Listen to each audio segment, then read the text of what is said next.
Tonight, Tales of Tomorrow presents Past Tense, starring Boris Karloff, with Robert Simon and Catherine Mesco.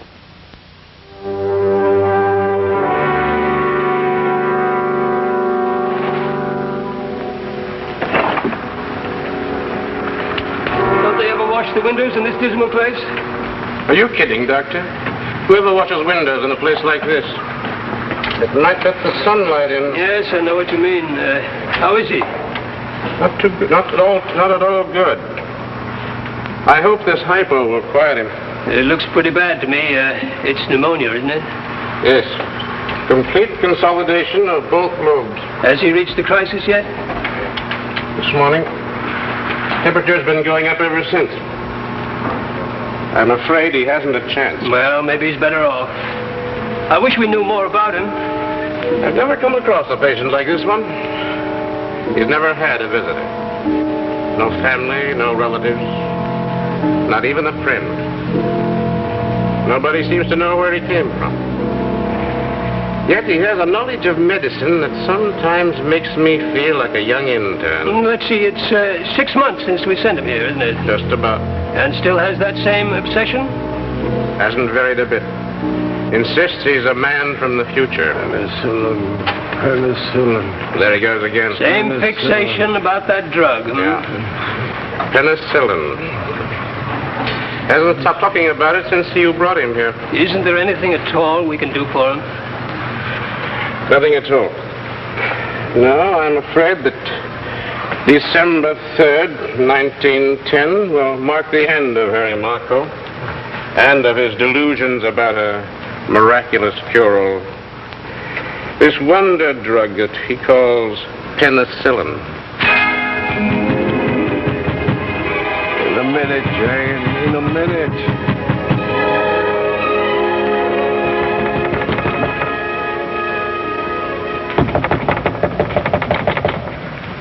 In a minute, nothing. Open this door. Harry Marco, open this door immediately. Do you hear me? What are you doing down there? All right, I'm coming. Take it easy. Don't break the door down.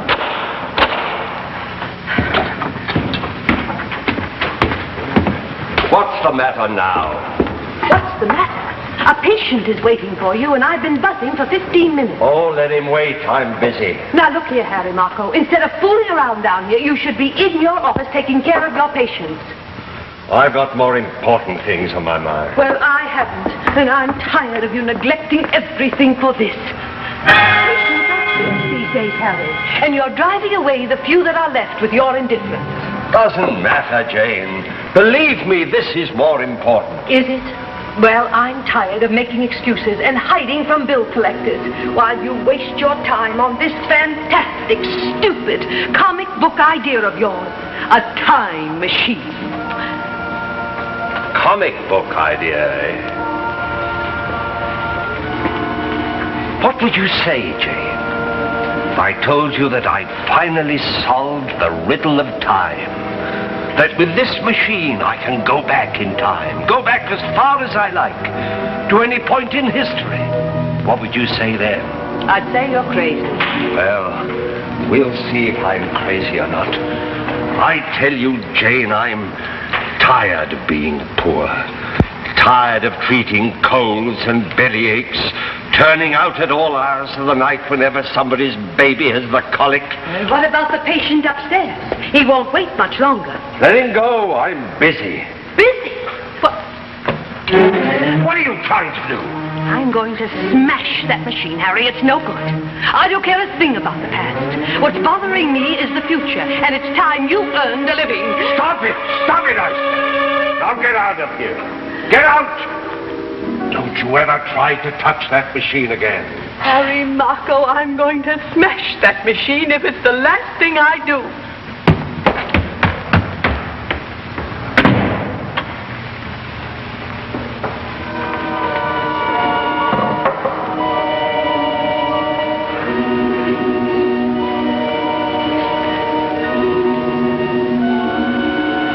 Thinks I'm losing my mind, eh? Oh, I'll show her more money than she's ever dreamed of. I'll show her that the past can really be profitable.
My time machine works.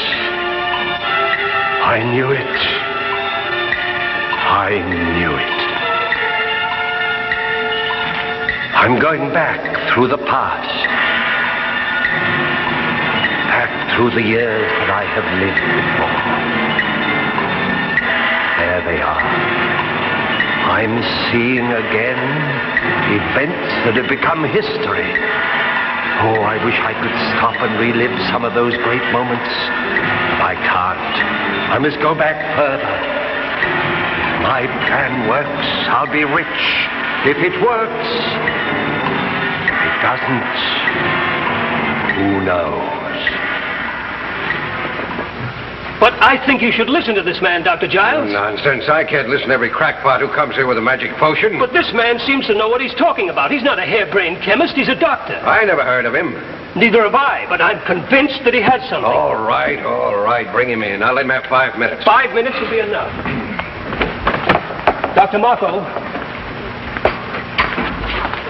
Dr. Harry Marco, this is our director, Dr. How do you do? You seem to be rather dressed in a rather unusual fashion. Where do you come from? Does that really matter? Well, no, I guess not. Well, what's this cure-all you bewitched Dr. Lasky with? I didn't exactly say it was a cure-all. It's by no means a cure-all.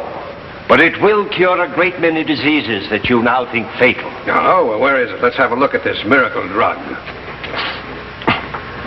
There it is, Doctor. It's an odd-looking container. What's it made of? The scale of a dragon and the tooth of a wolf? A very literate question, Doctor. But this is no witch's brew.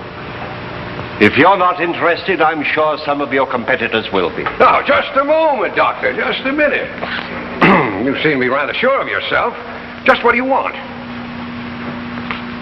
I want $250,000 in U.S. Treasury bonds maturing in 30 years, maturing in 1953. $250,000? For what? For an untried medicine that you claim is a panacea? Dr. Lasky here tells me that you have an arrangement with the Mercy Hospital to test new medicines on ward patients. Well, that's right, but only after the drugs have passed the lab stage. I understand your position. I appreciate it. Unfortunately, I haven't time for long, drawn-out, tedious lab tests. But give me one of your sickest patients. Someone who is far gone with pneumonia, meningitis, gas gangrene, and let me show you what this drug can do. Oh, you should know better than that, Doctor. I can't sanction using an unknown drug on patients. What do you call this medicine? Afraid the name won't mean very much, dear. Its name is penicillin. Penicillin, huh? That's a very fancy name. Well, the answer is no. And I'm surprised at you, Dr. Lassie, for condoning such an unethical idea. Now, if you gentlemen will excuse me, I have more important things to do. He doesn't know what he's passing up. Well, thanks, Lasky. You tried anyhow. Wait. I may be sticking my neck out, but I believe you. There's a patient in the ward, a young girl, type 4 pneumonia. She can't last more than a few hours. Come on, what are we waiting for? Wait a minute. This could mean my finish. There's nothing to worry about, Doctor. I assure you there's absolutely no risk. I hope you're right, Marco. I hope you're right.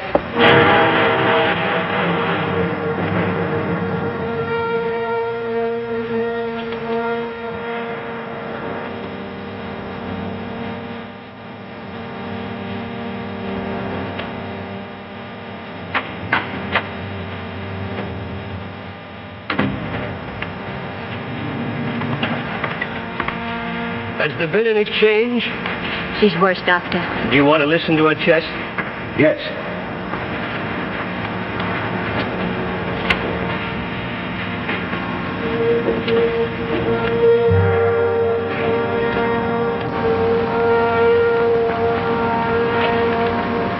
Give me a sterile syringe.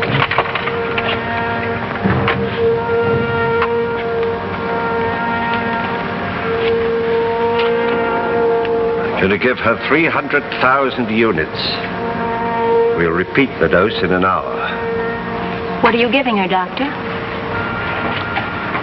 Oh, that doesn't matter, nurse. This is highly irregular, Doctor. It certainly is.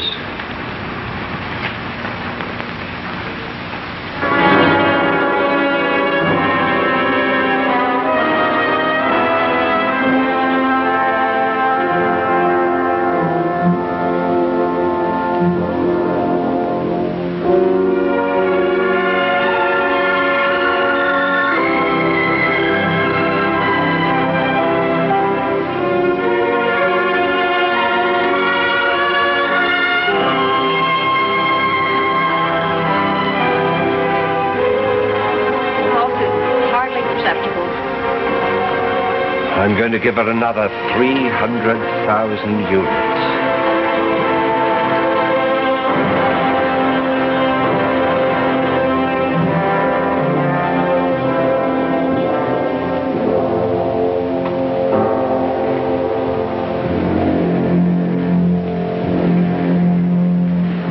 Marco, she's dead.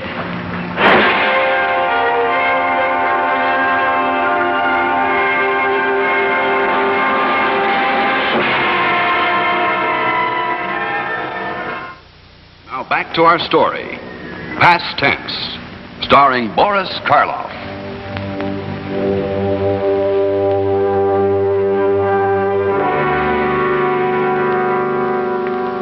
And you say Dr. Lasky permitted this stranger to inject this fluid into your patient? Yes, sir. Over my express objections.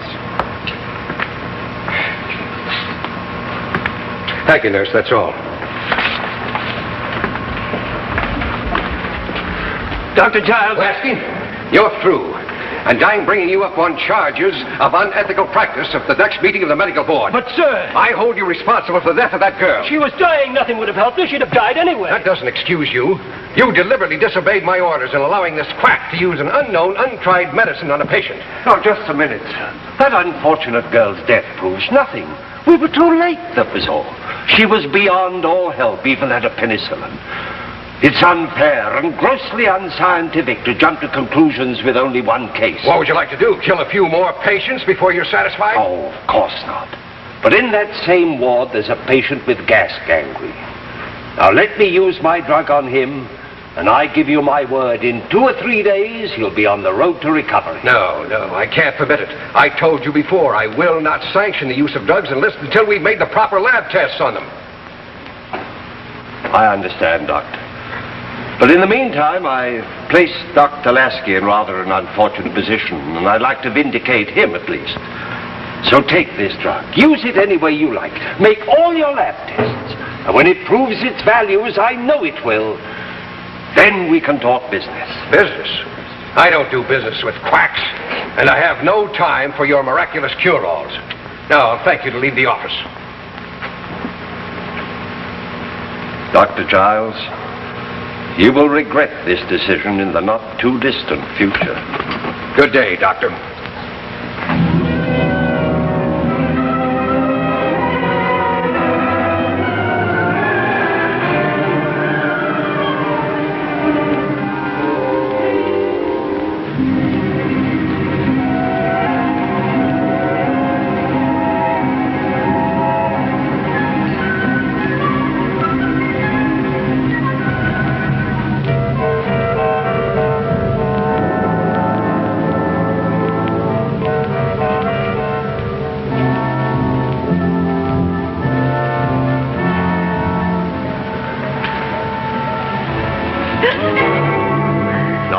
of smashing the machine again, are you? You startled me.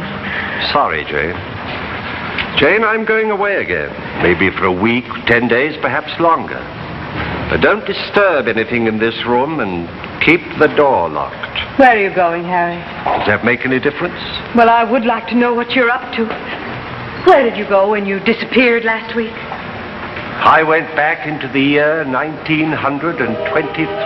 Oh, now, Harry, don't joke with me. I'm serious. You haven't been the same since that day. What did you do? I tried to sell some moldy bread, but they wouldn't buy. Oh, now, Harry. The trouble with you, Jane, is you don't recognize the truth when you hear it. Well, I'll tell you again. This machine, I think you called it a comic book contraption. Well, it works. It took me back into the past. You actually went back into the past? I'm going again. Come with me. We'll revisit the scenes of your childhood. No, Harry, no. Well, I'm going anyhow. Perhaps I can bring you a memento. What would you like? Lillian Russell's fan, an autographed picture of President Taft? Any proof at all, just name it. Harry, you mustn't do this. I'm afraid. Afraid? There's nothing to be afraid of. It's as safe as a baby. Oh, Harry, I'm not thinking of the machine. It's just that, well, if what you say is true, you're tampering with something beyond your control, and you shouldn't do it, Harry. It's wrong. Wrong? What's wrong about it? Some people look to the future for their success. I get mine out of the past. Oh, but Harry, you'll get into trouble, serious trouble. And what can you possibly gain by going back into the past?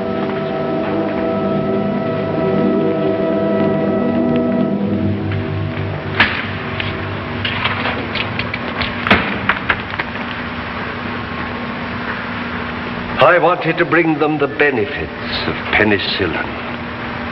30 years before its time. But they wouldn't listen to me. They laughed at me and threw me out.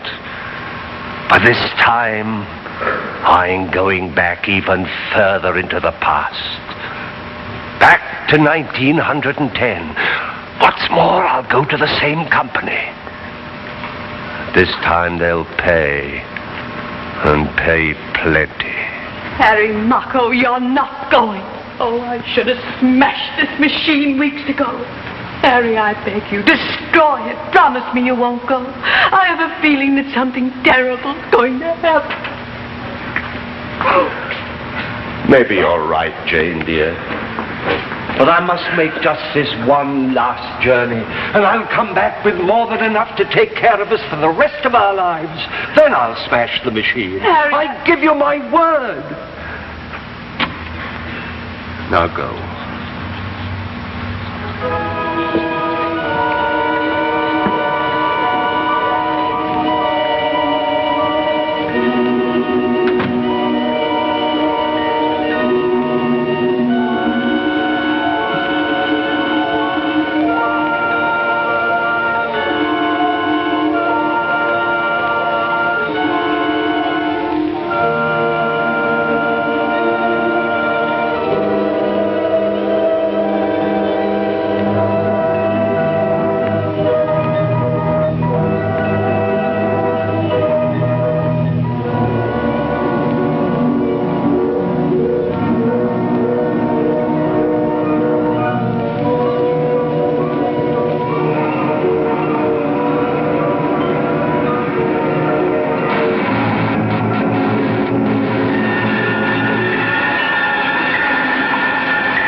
Tell me some more about this wonder drug, Dr. Marco. Oh, there's no use talking about it anymore, Dr. Giles. Let me demonstrate it for Come you. now, you don't expect me to use this stuff on human beings before it's been tested, do you? But it's been tested over and over again. Where? In my laboratory. And where's that? I resent all these questions, Dr. Giles. If you have any doubts as to my integrity... But just a minute now. Just hold on a moment. I don't doubt your integrity.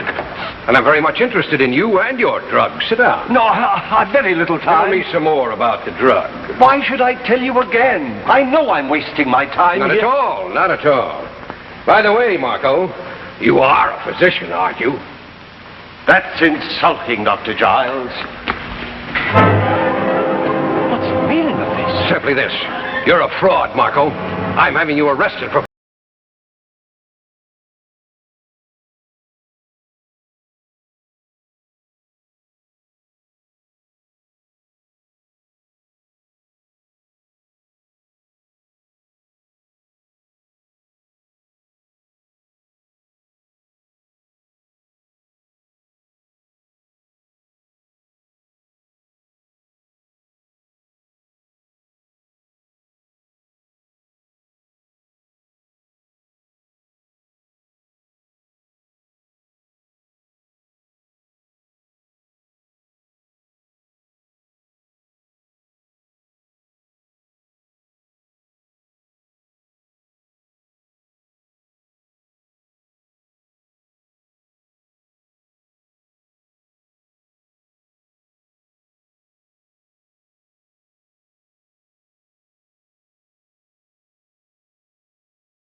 bread mold, huh?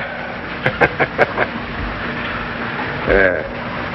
Poor fella. You know, it's a curious thing. I checked on that home address he gave us. There's a Harry Marco living there, all right.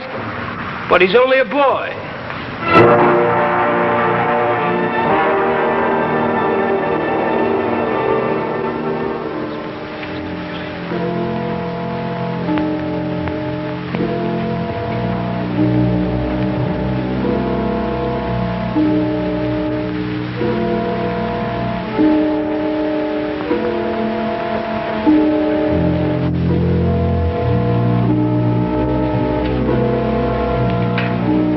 That's the end of Harry Marco. December 3rd, 1910. Cause of death, acute lobar pneumonia.